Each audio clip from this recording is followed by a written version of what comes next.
आज देखील काही काही ठिकाणी जिथं मेंटेनन्स व्यवस्थित झालेला आहे त्या गोष्टी अतिशय उत्तम पद्धतीने राहिलेल्या आहेत। आणि अलीकडे आता ओरिजिनल स्टोन तो आपण देगलूर म्हणून नांदेड जिल्ह्यामध्ये तालुका आहे, तुम्हाला नाव ऐकून माहिती असेल, तिकडनं आपण आणणार आहे। तिकडनं आत्ता आपण आणलेलं आहे, त्याची कामं चाललेली आहेत। आत्ता जो कॉन्ट्रॅक्टर काम करतो त्याच्यामध्ये जर हलगर्जीपणा दिसला तर त्याच्यावर पण ॲक्शन त्या ठिकाणी घेणं। आणि ते काम इतके दिवस आता नगरविकासच्या अंडर चाललेलं होतं, तर मी एकनाथराव देवेंद्रजी मुख्यमंत्री महोदय आणि उपमुख्यमंत्री महोदयांशी बोलून ते नियोजनकडे घेण्याचा प्रयत्न करणार आहे, जेणेकरून आपल्याला बाकीच्या बाबतीमध्ये कुठले निर्णय घ्यायला अडचणी यायला नकोत। कारण 12 ज्योतिर्लिंगांपैकी हे महत्त्वाचं श्री क्षेत्र परळी वैजनाथ आहे। इथंही आल्यानंतर भाविकांनी मोठ्या प्रमाणावर त्यांना त्याची हिस्ट्री देखील कळली पाहिजे। मग ते मराठीमध्ये, हिंदीमध्ये, इंग्रजीमध्ये त्याचे बोर्ड वगैरे, तिथं जे काही भक्तनिवास आहे तिथं दर्शनाच्या करता ज्या रांगा लागतात त्या संदर्भात त्यांना तिथं अडचण राहता कामा नये, अशा अनेक गोष्टी तिथं करण्याचा आम्ही सगळ्यांनी ठरवलेला आहे। आणि तशा पद्धतीच्या सूचना आम्ही संबंधितांना दिलेल्या आहेत। त्याच्यात आम्ही एकच प्लॅन पाहिजे असं नाही, ऑप्शन द्यायचे त्यांनी आम्हाला, ऑप्शन 1, ऑप्शन 2, ऑप्शन 3, ऑप्शन 4। तिथं एकाला मला धनंजय मुंडेंनी भेटवलं, तो स्वतः काही ठिकाणी कामं करतोय, माझ्याही भागामध्ये त्याचं काम चाललेलं आहे, तो दगडाचं काम चांगल्या पद्धतीनं करतोय, आम्हा लोकांचा अनुभव आहे। शेवटी हा राज्याचा पैसा आहे, जनतेचा पैसा आहे, त्याच्यावर कामाचा दर्जा पण उत्तम पद्धतीनं आणि पुढं 50-100 वर्ष टिकला गेला पाहिजे, अशा पद्धतीचं नियोजन करायचं आम्ही ठरवलेलं आहे। काम मोठं आहे, परंतु आम्ही राजकीय इच्छाशक्ती, पॉलिटिकल व्हील दाखवणार आहे आणि ते करून घेणार आहे। अशा पद्धतीनं श्री क्षेत्र परळी वैजनाथ ज्योतिर्लिंग तीर्थक्षेत्र विकास आराखड्याच्याबद्दल चर्चा झाली। दुसरे, आम्ही परळी औद्योगिक औषधी केंद्राचं सादरीकरण आम्हाला त्या बाबतीमध्ये करण्यात आलं। ते सादरीकरण करत असताना तिथं पूर्वीचे जे प्रोजेक्ट त्या प्रोजेक्टच्या संदर्भामध्ये जे एकंदरीत प्लांट होते ते एकंदरीत आता 8 प्लांट आहेत। त्याच्यातले 30 megawatt, 30 megawatt, 210 megawatt, 210 megawatt, 210 megawatt, unit number 1, 2, 3, 4, 5 हे सगळे डिमोलाइज करण्याच्या संदर्भातले निर्णय झालेला आहे। तो काही 10 मध्ये झाला, काही 16 मध्ये झाला, काही 19 मध्ये झाला। आता फक्त 250 मेगावॉटचे 3 प्रकल्प 6 तिथं चालू आहे। परंतु तिथल्या सहकाऱ्यांनी काही मागणी केलेली आहे आमच्या धनंजय आणि बाकीच्या संधी की बाबा हे 5 बंद होत आहेत, तर तिथं आम्हाला 660चा एक नवीन द्या, किंवा मग तिथं देता येत नसेल तर त्या जमिनी ज्या आहेत तिथं सोलर प्रोजेक्ट त्या ठिकाणी बसवा। म्हणजे 1, 2, 3, 4, 5 युनिटमध्ये जी जागा आहे, तिथला अधिकारी पण चीफ इंजिनियर होता, तो म्हणला जागा आहे त्याच्यामध्ये, आता कुठलं सोयीचं आहे। मुंबईमध्ये गेल्यानंतर हे खातं आमच्या राज्याचे प्रमुख देवेंद्र फडणवीस साहेबांच्याकडे, त्यांच्याशी पण चर्चा करावी लागेल। कारण एक मतप्रवाह असा आला की तिथं अशा प्रकारचा थर्मलचा प्लांट लावला तर त्या प्लांटला कोळसा लांबनं आणावा लागतो आणि इथं रेल्वेची व्यवस्था नसल्यामुळं तो महागात पडतो। परंतु आजच्या बैठकीमध्ये आम्ही त्या रेल्वेच्या संदर्भामध्ये देखील आढावा हा घेतलेला आहे, तो मी पुढे तुम्हाला त्याच्याबद्दल सांगेन। पण अशा प्रकारे 2 पर्याय आमच्या समोर त्या बाबतीमध्ये आहेत की एकच 660चा त्या जागी टाकायचा का आणखीन तिथं सोलर पॅनल बसवायचा, ते टेक्निकल लोकांशी बोलून तो निर्णय आम्ही घेऊ। मागच्या काळामध्ये तिथं ॲशच्या बद्दलची बरीचशी चर्चा चाललेली होती, परंतु आता काही तिथं जे काही तलाव आहेत, काय म्हणतात त्याला, ॲश पॉन्डमध्ये सोडून ते तिथं गाळ झालेला आहे। परंतु तिथं ती ॲश आता पाणी त्याच्यातलं कमी करून ती पण विकली जाती का, अशा प्रकारे आम्ही अधिकाऱ्यांना सूचना दिलेल्या आहेत। त्याच्या संदर्भातलं काम राधाकृष्णन मला वाटतं CMD त्यांच्याशी पण मी फोनवर बोललो, त्यांनाही सांगितलेलं आहे. मुंबईत गेल्यावर त्यांनाही विचारून घेऊ जे काही स्थानिकांच्या फायद्याचं आणि आमच्या महाजनकोच्या फायद्याचं असेल आणि त्याच्यात नागरिकांना रिजनेबल दरामध्ये थर्मलची वीज मिळेल हा निर्णय आम्ही घ्यायचं ठरवलेलं आहे. त्याचबरोबर त्याच्यानंतर आम्ही अंबाजोगाईच्या इथलं नमिता मुंदडा आमच्या तिथले आमदार आहेत, तिथल्या शासकीय वैद्यकीय महाविद्यालय, खरं तर मला असं आज सांगण्यात आलं की आशियामध्ये तालुक्याच्या ठिकाणचं मेडिकल कॉलेज 50 वर्षापूर्वी झालेलं आहे, ते म्हणजे आपल्या अंबाजोगाईचं. आज त्याला 50 वर्ष पूर्ण होत आहेत. जागा भरपूर आहे.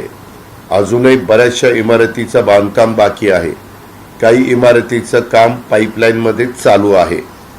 त्याच्यात अनेकांनी तिथं काही विधायक सूचना केल्या, त्याचे डीन पण भेटले आणि स्वतः आमच्या नमिताताई मुंदडा ह्या आमदार ह्या पण तिथं होत्या, अक्षय पण तिथं होता आणि यांनी काही त्यांना जे वाटतं एक लोकप्रतिनिधी यांना त्यांनी सूचना केलेल्या आहेत. त्याच्याही बद्दल वैद्यकीय शिक्षण विभागाकडनं बजेटमध्ये पुरवणी मागण्यात किंवा कसं ते आम्ही चर्चा करून मार्ग काढू. पण आज त्याला 50 वर्ष पूर्ण होत असताना ज्या काही अजून असुविधा राहिलेल्या आहेत आणि त्या सुविधा देणं गरजेचं आहे, त्या करण्याचं पण काम आम्ही करायचं ठरवलेलं आहे आणि तशा पद्धतीनं त्यांना प्रस्ताव पण पाठवायला सांगितलेले आहेत. हे झालं तिथलं काम. तसंच तिथं काही बाह्य रुग्ण विभागाचं नूतनीकृत इमारत झाली आणि मुलांच्या वसतिगृहाची नूतनीकृत इमारत झालेली आहे आणि तिथं एक स्वामी रामानंद तीर्थ वैद्यकीय महाविद्यालयाचं बी बिल्डिंग, सर्जिकल वॉर्ड व नूतन मॉड्युलर ऑपरेशन थिएटर ह्याचं लोकार्पण करायचं होतं, ते पण आम्ही त्या लोकार्पण तिथं केलेलं आहे. अशा प्रकारे तिथली कामं आम्ही केलेली आहेत. पुढच्या भागामध्ये पाठीमागच्या काळामध्ये एस टी स्टँडला काही जागा देण्याचं काम झालं, परंतु तिथं काही ती बस पूर्ण काळ चालली नाही, ती नंतर बंद पडली. तर तिथल्या सगळ्यांचं म्हणणं आहे की ती जागा परत आमच्या मेडिकल कॉलेजला मिळावी, कारण ती अगदी तोंडावर आहे. तर तशाही पद्धतीनं आम्ही आमचे त्या खात्याचे मंत्री परिवहनचे प्रताप सरनाईकजी यांच्याशी बोलणार आहोत. कलेक्टरला मी सांगितलं की ती जागा ज्या कारणाकरता दिली त्या कारणाकरता जागेचा वापर होत नसेल तर आपल्याला ती जागा परत घेण्याचा अधिकार महसूलला आहे. म्हणजेच जिल्ह्याचे प्रमुख या नात्याने जिल्हाधिकाऱ्यांना आहे. ते पण त्यांनी सांगितलं की मी तपासून घेतो आणि तिथं तशीच ती पडू नये. बऱ्याचशा ठिकाणी वॉल कंपाऊंड पडलंय किंवा त्याला असे दगडं काढून होलं पाडलेली आहेत आणि अतिक्रम म्हणजे कुणी ये करतंय. त्याच्यात पण एकदा कुणी जर चुकीचं वागत असेल तर त्यांना वॉर्निंग देऊन तिथली पण कामं करायला सांगितली. तिथल्या ॲडिशनल SP तिथं होत्या, त्यांना सूचना केली, कारण जिल्हा SP इकडे यायचं होतं, हेलिकॉप्टरमध्ये त्यांना जागा नव्हती. तर मी ॲडिशनल SP तिथं होत्या, त्यांना सांगितलं की शासकीय कामामध्ये अडथळा निर्माण केला अशा पद्धतीनं करून PWDच्या AC, ॲडिशनल SP, आमचे डीन आणि हे सगळे संबंधित लोक ते काम पण मार्गी लावण्याच्या बद्दलचं सूचना इथं दिलेल्या आहेत. त्याचबरोबर आज इथं जी मीटिंग घेतली त्या मीटिंगमध्ये आम्ही बीड जिल्हा नियोजन समितीची बैठक एक होती. बीड जिल्हास्तरीय खरीप हंगामपूर्व सन 2025-26चा आढावा बैठक एक होती आणि बीड जिल्ह्यामध्ये विविध कामं तथा योजनांची जिल्हास्तरीय आढावा बैठक, त्याच्यामध्ये आमचे मंत्री, आमचे आमदार, इथले खासदार, जे कोणी लोकप्रतिनिधी आहेत त्यांना त्या बाबी सांगणं आम्हाला थोडंसं जरुरीचं वाटलं. कारण शेवटी काम करत असताना जनतेनं निवडून दिलेल्या लोकप्रतिनिधींचं पण म्हणणं काय आहे ते आणि त्यांनाही विश्वासात घेतलं तर प्रश्न तडीस लागायला मदत होत असते आणि त्याच्यामुळं त्याही बद्दलची चर्चा आम्ही केली. ह्याच्या खरीप हंगाम पूर्व सन 2025-26चा आढावा घेतला त्याच्यामध्ये जास्तीत जास्त बियाणं त्याच्याला पाऊस काळ चांगला झाल्यानंतर वापशा बियाणं आमच्या बीड जिल्ह्यातल्या 6 विधानसभा मतदारसंघातले शेतकरी मागणी उपलब्ध आहे का, खतं NPK उपलब्ध आहेत का, त्याचबरोबर उद्याच्याला वार पेरणी वेळ आली किंवा धूळ पेरणी करण्याची वेळ आली तर तिथं कुठली काही अडचण नाही ना, आता त्यांना पेरणा कधी करायच्या, काय करायच्या, त्यांना पीक कर्ज हे मिळालेलं आहे का, कुठल्या बँकांनी किती दिलं, जिल्हा बँकांनी किती दिलं आणि राष्ट्रीयकृत बँकांनी किती दिलं, अशा पद्धतीनं रोपवाटिका, पाऊसनंतर उत्पादन योजना आणि आमची रोजगार हमी योजना शी निगडीत फलोत्पादन योजना, या 2 योजना आपल्या राज्यामध्ये राबवल्या जातात. आमच्या जास्तीत जास्त कटाक्षाने केंद्राच्या राष्ट्रीय फलोत्पादन योजनेचा फायदा माझ्या शेतकऱ्यांना कसा देत आमच्या सगळ्या मंत्रिमंडळाचा असतो आणि त्याच्यामुळं तिथंही रोपं जी आहे, मातृवृक्ष चांगले आणि त्या सगळ्याची रोपाची उपलब्धता त्याचाही आढावा आम्ही घेतला. काही जणांनी तक्रार अशी केली की बियाणं देत असताना काही दुकानदार, आम्ही हे बियाणं देतो परंतु हे खत तुम्ही घेतलं पाहिजे किंवा हे खत तुम्हाला पाहिजे ते आम्ही देतो परंतु त्याच्याचबरोबर अमुकच खत तुम्ही घेतलं पाहिजे, अशा प्रकारच्या तक्रारी कुठल्याही बाबतीमध्ये राहता कामा म्हणून त्याच्याबद्दल आम्हाला आता जॉईंट सिलेक्ट कमिटी म्हणजे धनंजय मुंडे कृषी खात्याचे मंत्री असतानाच त्यावेळेस केली गेलेली आहे. त्याचा अहवाल आल्यानंतर त्याच्याबद्दलचा कायदा करणं हे क्रमप्राप्त आहे. शेवटी सभागृहाला तो अधिकार आहे. आमची एवढीच भावना आहे की आमच्या शेतकऱ्याला नाहक त्रास हा कुणी देता कामा नये, कारण एक तर तो बिचारा कष्ट करत असतो, मेहनत घेत असतो आणि फळं फुलं जे काही पिकवून द्यायचं असतं, दूध अंडी सगळं काही मांसाहाराच्या निमित्तानं लागणाऱ्या गोष्टी हे देण्याचं काम करत असतो. म्हणून तिच्यातही बाबतीमध्ये आमच्या काही मुद्दे आज इथं पीक इन्शुरन्सचा पण काही मुद्दा इथं उपस्थित झाला की मागच्या काळामध्ये जो इन्शुरन्स उतरवलेला होता त्याच्यामध्ये दुसऱ्याच भागातले कुठले जमिनी दाखवल्यात आणि इन्शुरन्सचे पैसे आणलेत आणि ते बँकेत जमा झालेत अशी एक तक्रार आली.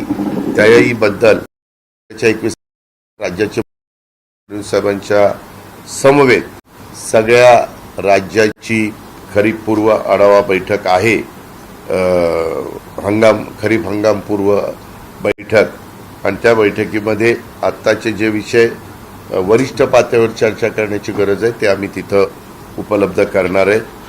बाकीच्या बाबतीमध्ये पण लोकप्रतिनिधींनी वेगवेगळ्या सूचना केल्या, कसं करायचं, काय करायचं, शालेय शिक्षणाला किती निधी द्यायचा, प्राथमिक आरोग्याला किती निधी द्यायचा, स्मार्ट कशा करायच्या, काही स्मार्ट प्राथमिक आरोग्य केंद्रे कशी करायची, बऱ्याच चर्चा आम्ही सगळ्यांनीच ताईंच्यासह आम्ही सगळ्यांनी केलेल्या आहेत आणि त्याच्यातून सगळ्यांना विश्वासात घेऊन पुढचे निर्णय आम्ही त्या ठिकाणी घेतलेले आहेत. दुसरं, बीड विमानतळाच्या संदर्भामध्ये पण चर्चा झाली. त्याबद्दल आता 40 लाख रुपये भरायचे, ते 40 लाख रुपये भरायला कलेक्टरना सूचना DPCने दिलेल्या आहेत, ते पैसे भरतील. बद्दलची 3 किलोमीटर लांब टर्मिनलला वेगळी जागा, अशा प्रकारे ते आपण प्रोजेक्ट आपल्या बीड करता तिथं करतोय. 1500 एकर साधारण जागा आहे आणि साधारण जो हायवे ते 3 किलोमीटर लांब तो रनवे आहे. म्हणजे ह्या पद्धतीनं तो आपण करतोय. त्याच्यात भारतीय विमानपत्तन प्राधिकरण यांनी पण आमच्या महाराष्ट्राची MADC म्हणजे विमानतळ विकास कंपनी आहे, त्यांच्या पूर्व व्यवहारता अभ्यासासाठी पत्र दिलेलं आहे प्री विजिबिलिटी स्टडीच्या संदर्भामध्ये, आणि ते स्टडी करण्याच्या करता आम्ही 40,53,000 रुपयाचा निधी देण्याचं ठरवलेलं आहे. दुसरं आमचं एक महत्त्वाचा प्रोजेक्ट म्हणजे CIIIT हा जो प्रोजेक्ट आहे इनोव्हेशन आणि इन्क्युबेशनचा, हा मनुष्यबळाला कौशल्य प्रशिक्षण त्याच्यातनं आपल्याला देता येणार आहे. साधारण प्रकल्पातनं 200 कोटी रुपयाची गुंतवणूक आपण करतोय. साधारण 2-4 कोटी इकडे तिकडे होतील, अगदी 165 70 असं नाही, तर ते तुम्ही समजून घ्या. तर 200 कोटीचा अंदाजे प्रोजेक्ट आहे. 35 कोटी रुपये राज्य सरकार त्याच्यामध्ये घालणार आहे, 165 कोटी रुपये टाटा त्याच्यामध्ये घालणार आहे. असे 9-10 प्रोजेक्ट पहिल्या टप्प्यामध्ये आम्ही महाराष्ट्रामध्ये राबवतोय. त्याची बहुतेक ठिकाणची कामं सुरू झालेली आहे. मराठवाड्यामध्ये आम्ही संभाजीनगर, नांदेडला एक आणि आपल्या बीड जिल्ह्यामध्ये एक अशा प्रकारे करतोय. 7,000 विद्यार्थ्यांना प्रशिक्षण देण्याचं उद्दिष्ट दरवर्षी या प्रकल्पातून आहे. आर्ट्स, सायन्स, कॉमर्स नुसतं आता करून चालणार नाही, मुलांना कौशल्य प्रशिक्षण देण्याची गरज आहे. साधारण कुशल लेबर जे लागतं तसं शिक्षण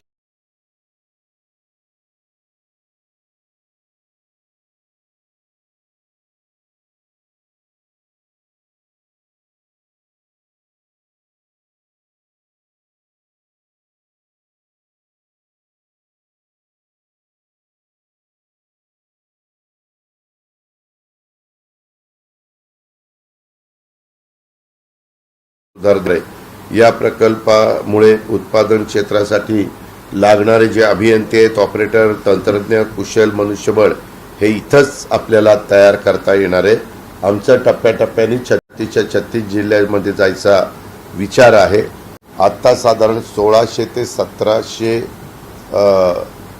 कोटी रुपये हे आमचं टाटा खर्च करत आहे आणि 300-350 कोटी रुपये राज्य सरकार ह्याच्यात खर्च करत आहे. 9-10 प्रकल्पाच्या बाबतीमध्ये मी सांगतो, ते साधारण रत्नागिरी, पुणे, ठाणे, कल्याण डोंबिवली, नांदेड, संभाजीनगर, बीड अशा काही जिल्हे आम्ही सुरुवातीच्या टप्प्यामध्ये घेतलेले आहेत. अजून एखादा शिर्डी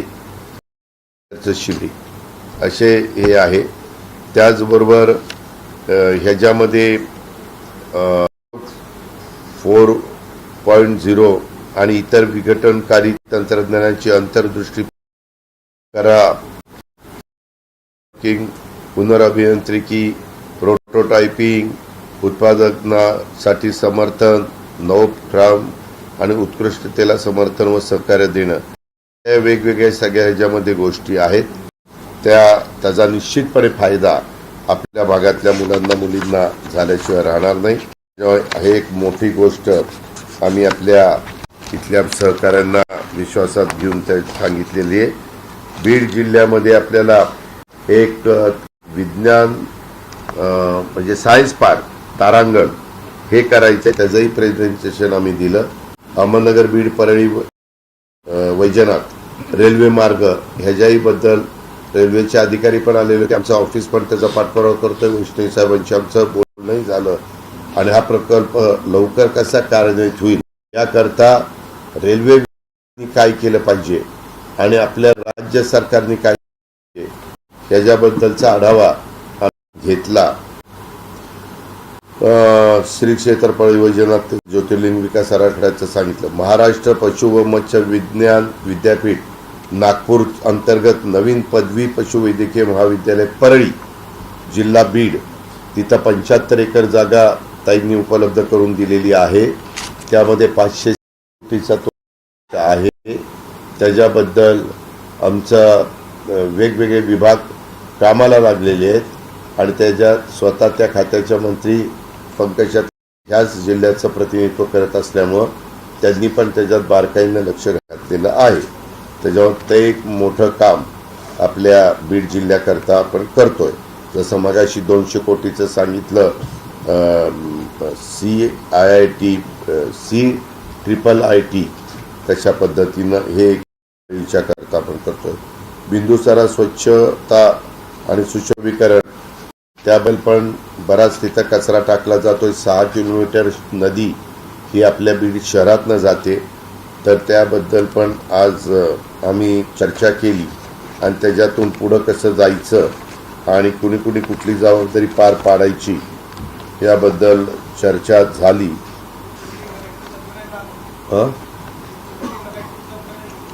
नाही, काळजी करू नका. हे असलंय, इतकं छोट्या मनाचे तुम्ही आहेत. म्हणलं असता की अजून द्या, एक तर आपल्याला पुढं जायचंय, त्या पद्धतीनं आपल्याला करायचंय.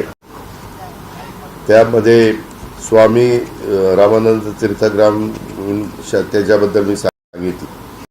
सिव्हिल सर्जन डिपार्टमेंटचे काही इम्पॉर्टंट प्रोजेक्ट आहेत, ते आम्ही ह्याच्यातच घेतलेले आहेत, आपल्या स्वामी रामानंद तीर्थ शासकीय वैद्यकीयमध्ये.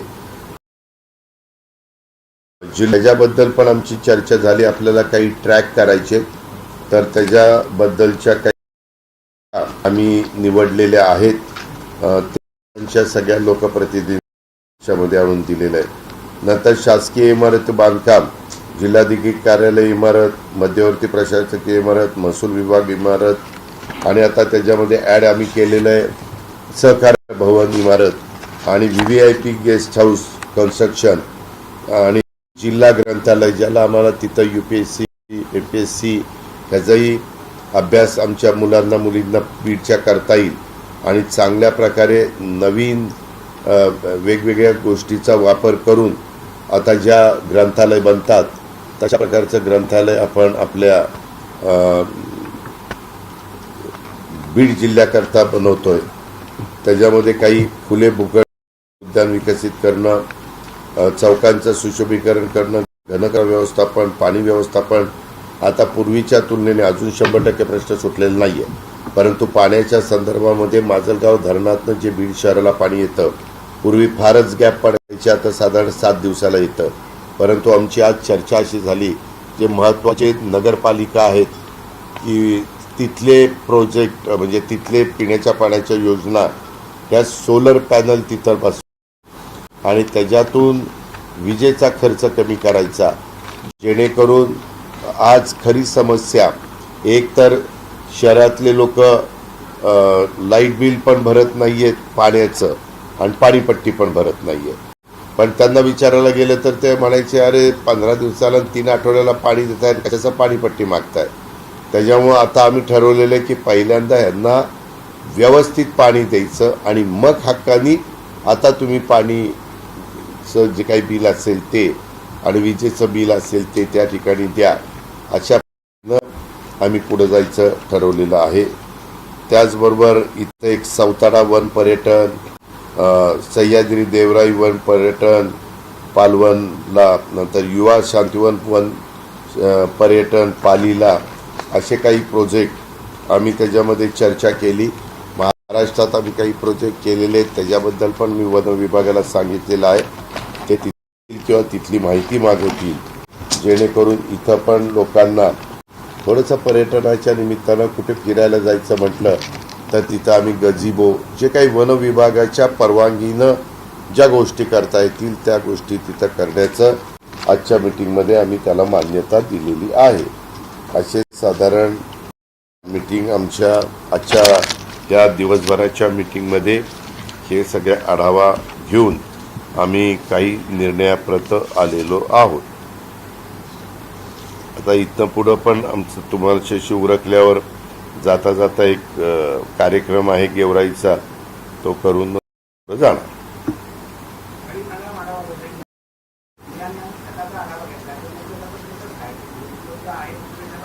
सगळं उपलब्ध आहे, त्या मी शॉर्टमध्ये सांगितलं.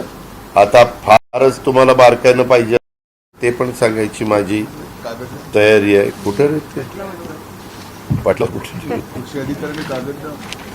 या संदर्भामध्ये आपल्याकडं बियाणं, संकरित ज्वारी, संकरित बाजरी, तूर, मूग, उडीद, तीळ, सूर्यफूल, भुईमूग, संकरित कापूस आणि सोयाबीन ही महत्त्वाची पिकं इथं आहेत. आणि त्या सगळ्याचं बियाणं हे आपल्याकडं इथं उपलब्ध करून ठेवलेलं आहे, जी साधारण आपल्या ह्यांची. तसंच urea, DAP, MOP, SSP, NPK ही रासायनिक खतांची मागणी आणि पुरवठा आपल्या बीड जिल्ह्याच्या करता माझ्या बळीराजा जे मागेल त्याच्याबद्दल पण आपण काही स्टॉक पण ठेवलेला आहे, आणि विक्री करता पण उद्याच्याला कधी कधी काही काही कृत्रिम टंचाई करतात, त्यावेळेस ती कृत्रिम टंचाई हे करण्याच्या करता, हाणून पाडण्याकरता आपला स्टॉक त्यावेळेस बाहेर काढायचा, अशा प्रकारचं नियोजन आपण केलेलं आहे.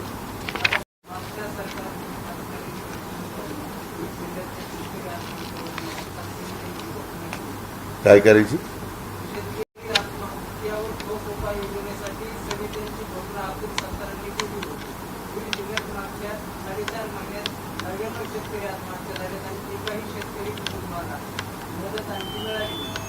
त्यामध्ये बऱ्याचदा ते पहिल्यांदा आमचा तहसीलदार ते तपासतो की कोणत्या कारणाकरता आत्महत्या केलेली आहे.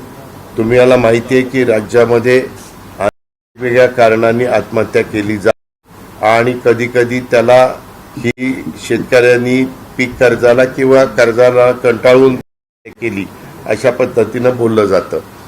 यामध्ये आम्ही त्यांना बियाणं खतं ह्याचं तर उपलब्ध करून देतोय. 12,000 रुपये, 12,000 नाही, 6,000 आणि 6 बरोबर 12,000 रुपये केंद्राचे आणि राज्याचे मिळून त्या शेतकऱ्याला आम्ही दर वर्षाला देतो. 3 हॉर्सपावर, 5 हॉर्सपावर, 7.5 हॉर्सपावर या मोटारीच्या करता 44 लाख शेतकऱ्यांना जवळपास 17 ते 20,000 कोटी रुपये राज्य सरकार त्यांचं भरतं. महावितरण फुकट देत नाही. आम्ही माफी दिलेली असली तरी आम्हाला पैसे त्यांना भरावे लागतात. त्याचबरोबर शेतकऱ्याला 0% व्याजाने पीक कर्ज देण्याच्या करता जे वरचं हे असतं व्याजाची रक्कम, ती पंजाबराव देशमुख व्याज सवलत योजना, नंतर आमचं जिल्हा वार्षिक योजना आणि राज्य सरकार, अशा तिघांना मिळून आम्ही हे पैसे, पण त्यांनी घेतलेले पैसे वेळेमध्ये परतफेड केली पाहिजे. पैसे थकवले तर त्याला 12% व्याज, परंतु घेतलेले पैसे वर्षाच्या वर्षाला तरी परत केले तर त्याला 0% व्याज, अशा प्रकारची ती योजना आहे. ही पण शेतकऱ्याला की त्यांना उद्याच्याला त्याचं स्वतःची शेती पिकवत असताना त्याच्यावर कुठला वेगळा प्रसंग येऊ नये म्हणून या सगळ्या सवलती विजेमध्ये, आर्थिकमध्ये किंवा वेगवेगळ्या लाभार्थी म्हणून त्यांना योजनांमध्ये, मग काहींना ट्रॅक्टर देणं. आज 75,000 घरं बांधण्याचा कार्यक्रम हा आपण बीड जिल्ह्यामध्ये घेतलेला आहे. त्याच्यातली काही हजार घरं ही पूर्णत्वाला गेली, बाकीची चालू आहेत. तेही पण वेळेमध्ये कशी पूर्ण होतील, कारण तो देशाचे पंतप्रधान नरेंद्र मोदी साहेबांचा फार ड्रीम प्रोजेक्ट आहे. कारण त्यांनी पंतप्रधान झाल्यानंतर यंदाच्या वर्षाला माझ्या माहितीप्रमाणे 2 कोटी घरं देशामध्ये देण्याचा निर्णय घेतला आणि त्याच्यातली मॅक्झिमम घरं चे मुख्यमंत्री देवेंद्र फडणवीस आणि आम्ही सगळ्यांनी तिकडं पाठपुरावा करून मंजूर करून आणलेले आहेत. त्याला आता सोलर पॅनल पण आम्ही 30,000 रुपयाची का 40,000 रुपयाची सबसिडी ती देतोय की जेणेकरून त्याच्या युनिटवर. आणि इथं आता मी प्रेझेंटेशन बघितलं, त्याच्यामध्ये आम्ही जे 300 स्क्वेअर फीटचं घर देतो त्याला ॲडिशनलचा खर्च आमचा सोडून तो लाभार्थी खर्च करतोय आणि जरा टुमदार करायचा प्रयत्न, आणि मग त्याला वर सोलर पॅनल बसून दिलं तर त्याचा विजेचा पण खर्च वाचणार आहे. अशा या आमच्या योजना आहेत. या पद्धतीनं आम्ही चाललोय. तुम्ही म्हणताय 2025 99 आत्महत्या झाल्यात. 48 आत्महत्या हे आमच्या जिल्हाधिकारी यांच्या समितीनं पात्र केलेले आहेत. त्याच्यामध्ये ती जी काही मदत त्यांच्या कुटुंबियांना करायची असते ती आमच्याकडनं केली जाईल. काय वाळूचं धोरण 15 दिवसापूर्वी कॅबिनेटमध्ये ठरलंय की आम्ही त्यांना 5 ब्रास मोफत ह्या घरकुलाच्या करता द्यायची. आम्ही वाळू उपलब्ध करून देणार, त्यांनी वाहून न्यायची. ह्या सूचना आता खाली पण आम्ही पाठवल्या, कारण आम्ही निर्णय घेतल्यानंतर पुढच्या कॅबिनेटला मिनिट्स कन्फर्म होतात. मिनिट्स कन्फर्म झाल्यावर ते आदेश निघतात, GR निघतो आणि GR निघाल्यानंतर खाली पोचवलं जातं. जिल्हाधिकारी म्हणले की आता आमच्यापर्यंत पोचलेलं आहे, त्याच्यावर तो 5 ब्रास वाळू ही त्या कामाकरता त्याला देण्याची व्यवस्था झाली. कुणी सांगितलं तुम्हाला? नाही नाही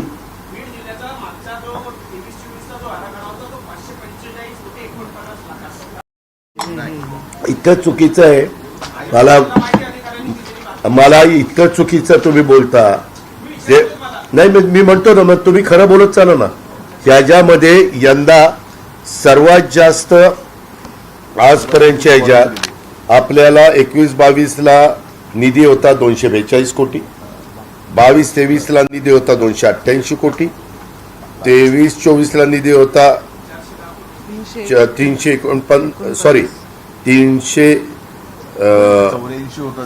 349 कोटी. नंतर 24-25ला होता 400 कोटी आणि आता 446 कोटी दिलेला होता. परंतु त्याच्यात मी वाढ केली 128 कोटी आणि 575 कोटी रुपये दिले. गेल्या वर्षी होते 484, आता 575 कोटी. सगळ्यात तुम्ही बघितली तर सगळ्यात मोठी वाढ केलेली आहे. जे जे काही आमच्या हातात असतं ते करण्याच्या करता आम्ही कुठेही काटकसर करत नाही. उलट यंदाच्या वर्षी राज्यातल्या 36 जिल्ह्यांना डीपीसीचा निधी देण्याकरता 2000 कोटी रुपये ॲडिशनलचे दिले. 21,000 कोटी रुपये आम्ही त्याच्यामध्ये वाटले. त्याच्यात आपल्या जिल्ह्याला इथली भौगोलिक परिस्थिती, इथलं क्षेत्रफळ आणि इथली लोकसंख्या, ग्रामीण आणि शहरी हे सगळं करून 575 कोटी रुपये दिले.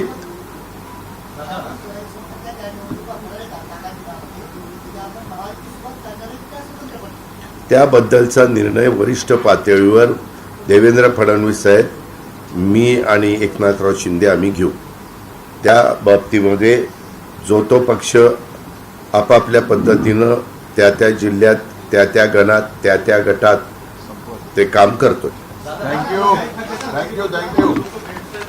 हा,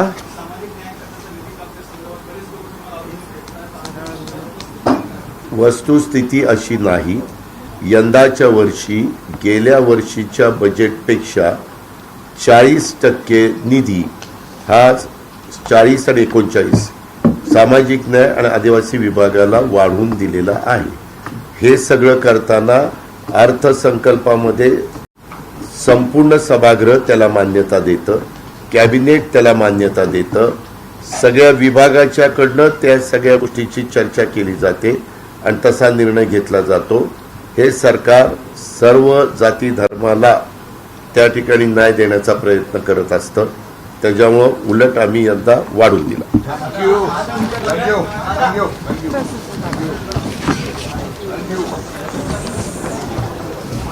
आता कसं हे कसं सॉरी आज आम्ही एक कापूस पिकाचं सुधारित लागवड तंत्रज्ञान, कापूस पिकाचे सुधारित लागवड तंत्रज्ञान हे एक पुस्तकाचं प्रकाशन केलं आणि त्याला कॉफी टेबल बुक म्हणतात. ते बीडचं असं एक आज आम्ही पंकजात आम्ही सगळ्यांनी मिळून हे केलेलं आहे.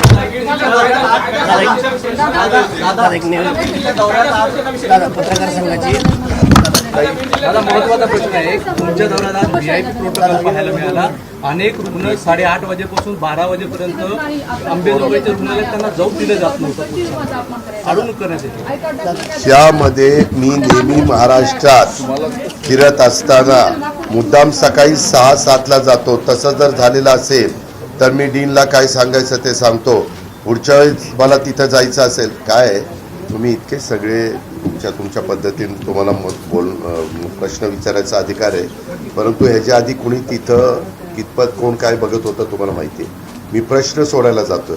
प्रश्न सोडवत असताना मला ते एकदा तरी नजरेखाली घातलं पाहिजे, ते बघितलं पाहिजे. आम्ही कधीच कोणाला सांगत नाही की बाबा आमच्यामुळे इतरांना त्रास द्या. मी तर नेहमी म्हणतो की आम्ही लोकप्रतिनिधी, जनतेचे सेवक आहोत. आमच्या वेळेस कुणालाही त्रास होता कामा नये ही आमची आम्ही काळजी घेतो. परंतु इथं अजून यांना माझ्या कामाची सवय झालेली नाही आहे. हळूहळू होईल. त्यामध्ये मी त्यांना सांगेन. आता जिल्हाधिकारी, मुख्य कार्यकारी अधिकारी, SP सगळ्यांनी याची नोंद घ्या. मी इथं कुठंही व्हिजिट द्यायला जातो त्यावेळेस आपल्या व्हिजिटमुळं तिथल्या पेशंट लोकांना, तिथल्या नागरिकांना, तिथल्या सर्वसामान्य माणसांना कुणालाच त्रास होता कामा नये.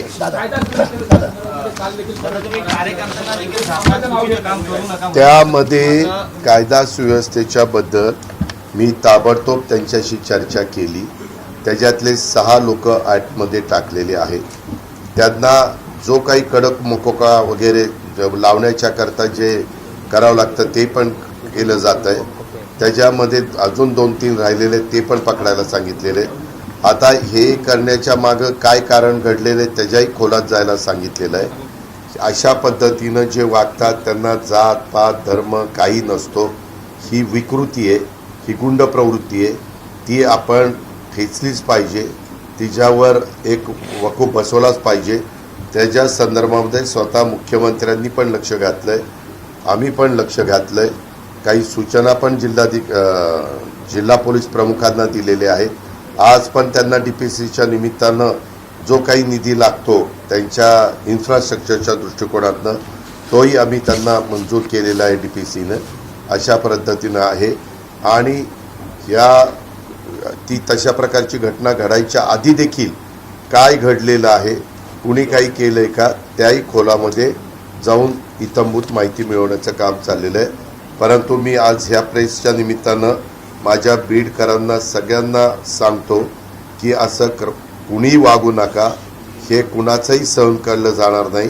तो सत्ताधारी पक्षाचा कार्यकर्ता असो, विरोधी पक्षाचा असू दो, किंवा कुठल्या राजकीय पक्षाशी संबंधित नसलेला असला तरी कुणी असं जर करून कायदा हातात घेण्याचा प्रयत्न केला तर त्याला त्याचं जबरदस्त शासन मिळेल.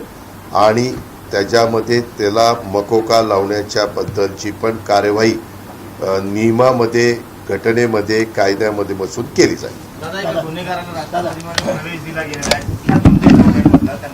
कधी दिला?